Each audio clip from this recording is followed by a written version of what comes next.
Hello and welcome to another Out of Spec Reviews video. Today we are looking into efficiency with some modifications to an electric car. You see, I have two friends that own brand new, identical, down to the last option ID.4s. Except one of them, Colton, has lowered his. So he has put on lowering suspension on his ID.4. What I want to find out is how big of a difference that makes in efficiency. So let me walk you through the testing procedures, and in this video we'll find out if lowering your electric car will improve the range by a measurable amount.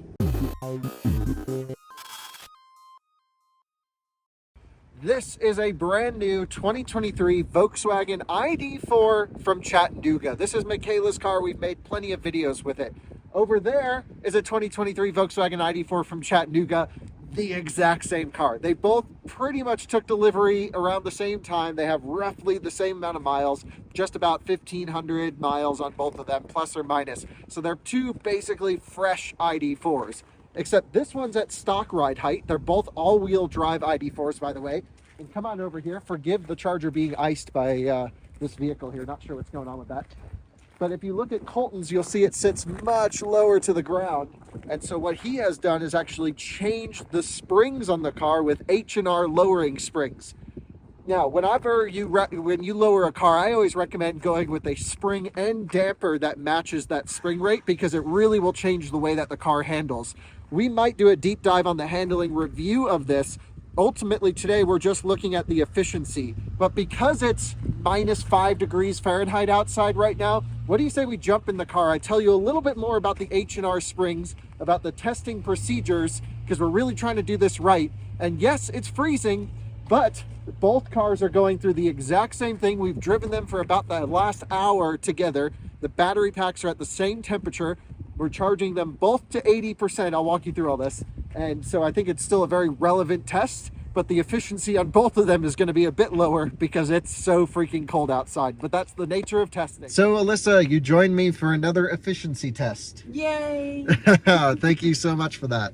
So let's walk through the cars and the testing procedures, and then we'll run the test. First of all, very cold outside, but that doesn't actually bother me for the test, and I don't think it should bother you either. Both cars are going to be at the same temperature, driving the same roads at the same time. So the difference between them should just be the lowering. That's the idea, at least. We're going to set the climate controls, the drive mode settings, and we're going to go the exact same speed, even to the point where we're not going to draft off of each other for wind resistance, and we'll even swap positions on the way back. So we're really going to try and make this as scientific as possible here in the real world. So in terms of cars, Michaela's car, she's owned this car. She's taken it on some trips, and we mentioned to you that when she bought it, it actually had some warning lights on it. She took it to the Volkswagen dealer. Turns out it needs some modules. It doesn't affect the car's performance. It's just some warning lights that pop up. But that's just seemingly par for the course with Volkswagen stuff. A little bit unreliable. I've heard too many issues with bugs and modules, and now they've even stopped software updates for the 2021 cars and 2022 cars to software 3.1. I don't know what's going on. We love the ID.4. We've recommended it to a lot of you. Both Colton and Michaela have theirs. They love them, but there's definitely some reliability and some software issues that need to be looked into, and we've mentioned that many times. I would say this video is more about the difference of lowering a car than it is actually about the ID.4 itself, but it's a nice platform to test on. So to Colton's car, H&R Lowering Springs front and rear. I wish they made a coilover setup for ID.4, something that would ride a little bit nicer. I find his car to be really bouncy. He actually likes the way it rides. Well, So yeah, his choice in cars, none of them are very comfortable driving. right, all Colton always slams his cars, and like, to me, I'm like, ID.4 is so nice and comfortable, why would you lower it? But it does look amazing, and so he has some cool wheels coming for it and lots of cool stuff coming for that car. It's going to look incredible. It certainly handles better than this for sure, at least on smooth pavement. So there are benefits to lowering a car, but efficiency might be one of them. So to walk everyone through exactly what we've done with the cars, and then we'll head out. We had both cars charged at home to 75%.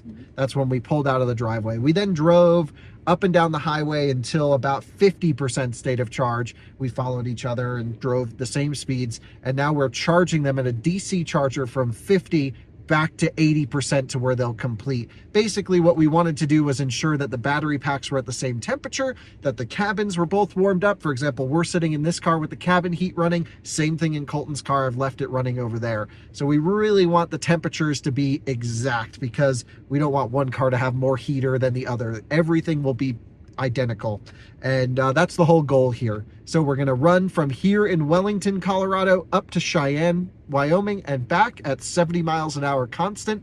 It's about an hour-long loop or so, and then we're basically going to look at the efficiency difference between this car and Colton's car and see how much more efficient or less efficient it is to have your car lowered. What do you think the difference will be? Usually pretty good at this game. Let's say about 15-mile difference. How about percent difference? Or percent.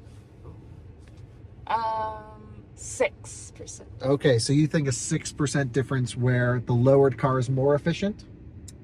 Yeah. Okay, so 6% more efficiency is your guess. What's yours? I have no idea what to expect. So You need a guess. no, I'm You not. got a guess? It's not enough. You're the most educated one in this car. I think it's For probably going to be cars. closer to 3% difference. 3%. That would be my guess, somewhere around there. But sometimes that's the difference of making it to a charger or not.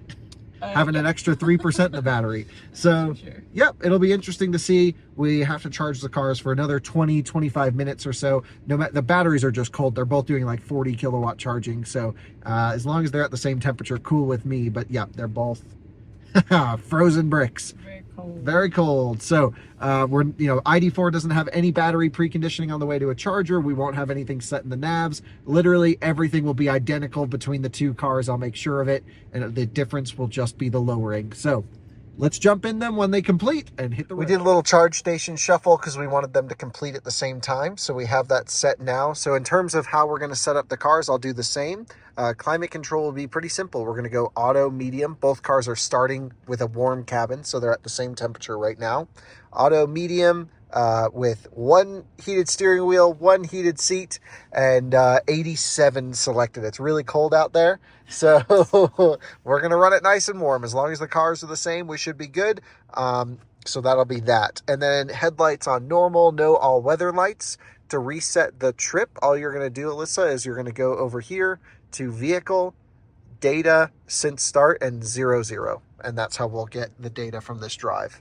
And I'll do the same on Colton's car, of course. And we just go 70 miles an hour. Try not to draft. You might have to drive in the other lane a little bit or something like that, but just no aero advantage. And then, of course, I'll lead on the way out and you lead on the way back. We are getting pretty close to leaving, so I just got Alyssa's car all set up. I'm at 79% state of charge. She's at 79% state of charge. How's the speed? This one's doing 50.7 kilowatts. This one's doing 45. Interesting. This one was just doing over 50, so it must have just hit a taper point in there. But Alyssa's all set. She's got all the climate settings. This one's just about to be. We're going to unplug and head out just now momentarily. Really perfect timing here. I am so excited to see the results. So we just hit 80% in Michaela's car, the non-lowered car. Kyle just unplugged there. So we are about to hit on the road here pretty soon. And so just as we start to pull out, that's when you reset your trip calculation, okay? Right. Cool. And I think we're ready to go. So I will get to resetting the trip calculations and then film updates along the way. We are pretty much good to go. So foot on the brake, into B mode is how I'm going to do it. It actually won't make much of a difference. I think Alyssa will do it as well. I'll call her, make sure she does. And 3, 2, 1, reset since start. Let's go. Do that, and we should be getting on our way just about right now. There he pulls out, and I will be following right behind as we're both Inception. Totally filming each other. It's a little snowy out, just a little blow I think is happening, a little snow.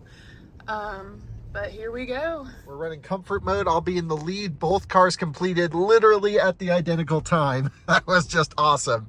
And so we are heading out for a little test. Love it. Conditions are poor.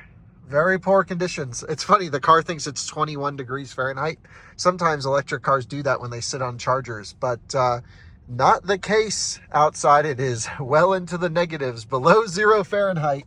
Very chilly outside. And here we go, merging onto the highway. As far as I'm aware, we just went up and down the highway a little while ago.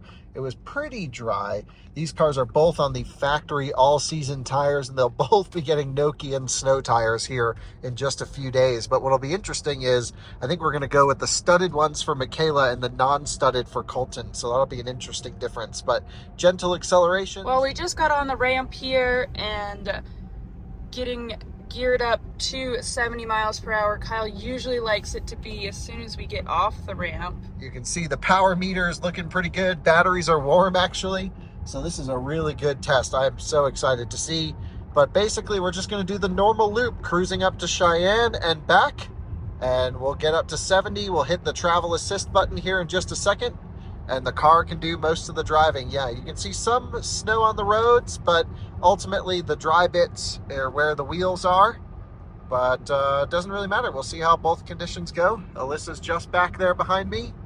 All is great. You join me here in the lowered car, and I just want to make a quick comment on ride quality with these H&R Springs. It is certainly not as refined as the factory ID.4. However, ID.4 all-wheel drive actually comes with a thicker sway bar package, as well as a higher and stiffer spring package. So the all-wheel drive ID.4s are not as comfortable as the rear-wheel drive ID.4s. But the H&R Springs do decrease ride quality for cruising. It's fine on a highway like this where you're not hitting bumps, but when you hit the odd expansion joint or the bridge with an undulation, you're definitely bouncing a lot more in this than Alyssa is in hers. So I'm not 100% convinced that the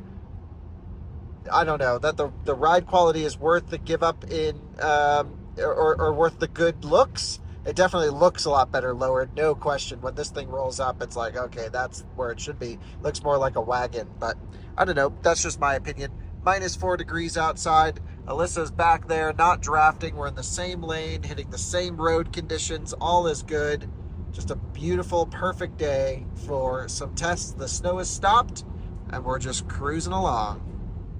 So we are just about to hit the turnaround point. It is a lovely -8 degrees here. I figured it'd be a lot colder going into Wyoming here. We're just near, well, actually I think we are in Cheyenne right now, and I'm averaging now, it just went up to 1.8, and I'm at 61% at 106 miles predicted range. And we're about to get off this next exit here. We are just coming up to our halfway point, so I'm going to take it off of cruise control here. I just tap the brakes to let Alyssa know that that's the point where to do it. And we're going to go regen in. So the drive so far has been good. It's -8 degrees Fahrenheit outside right now. And we are at 59% state of charge as we enter in to make the double left-hand turn to merge back on the highway. Super slippery, actually. So we're just going to go nice and easy. Thankfully, no one's really around, but it is just sheet ice under here. Pretty wild. So you can see all the trucks lined up on the on-ramp. I'm going to pull over back here and let Alyssa go past. 1.8 miles per kilowatt hour so far. And so, yeah, this will be my little spot to let her go by. So I'll just pull over here, let her go for the pass as we merge onto the highway. And Kyle's gonna let me go in front now so he can have whatever my drag is. I think I was pretty far away, so I didn't have any of that issues. But we'll climb up here to 70 miles per hour again. Just try to lightly creep up. Don't want to do anything too abrupt. And hopefully get around this car, which is always fun. And set the cruise control to 70 and get going. And there she goes. Great. Let's not delay too much. So just gentle accelerations, although she's really getting on it. So we'll just do whatever she's doing, I guess.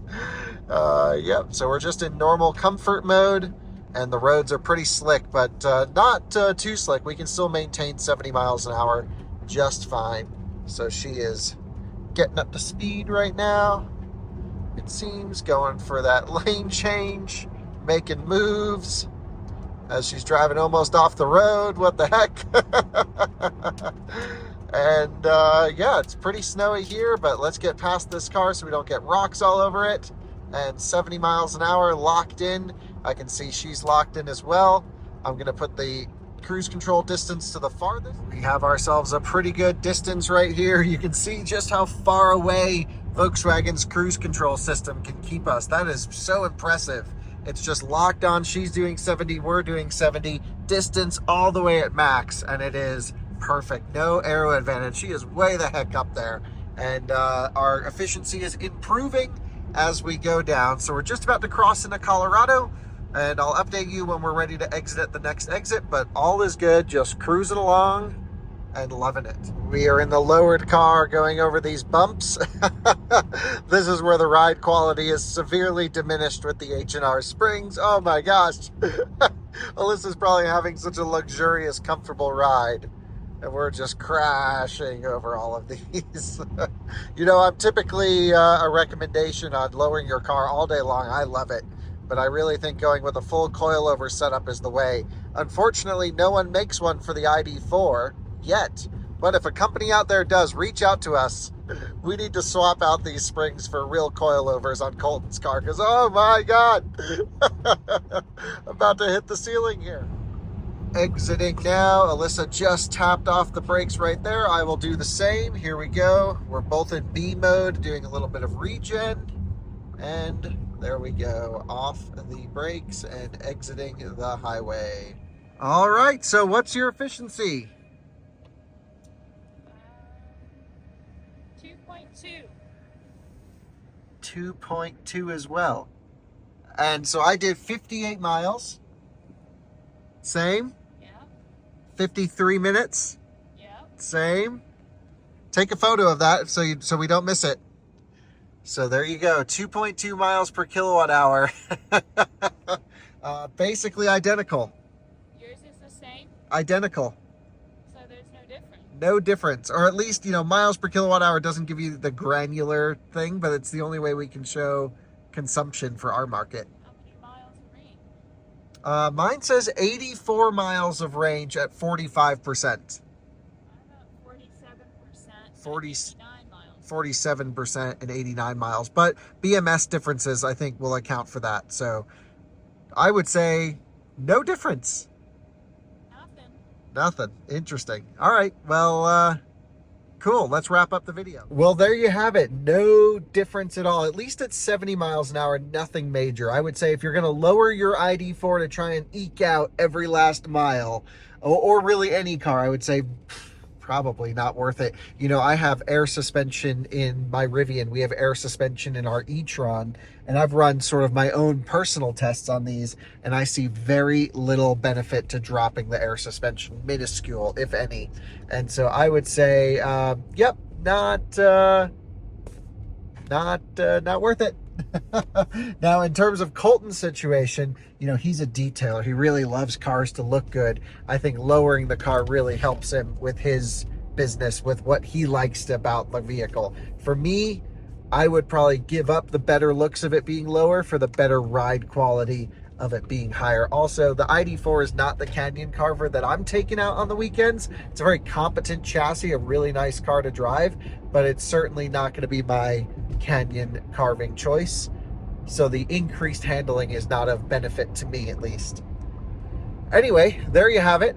Long video, I guess, to basically tell you there's no difference. Now, if it was summertime and we were higher speeds, perhaps the higher the speed we go, the more difference you'll see. But I think an average of 70 miles an hour cruising or so, yeah, not worth it. Thanks so much for watching another Out of Spec Reviews video.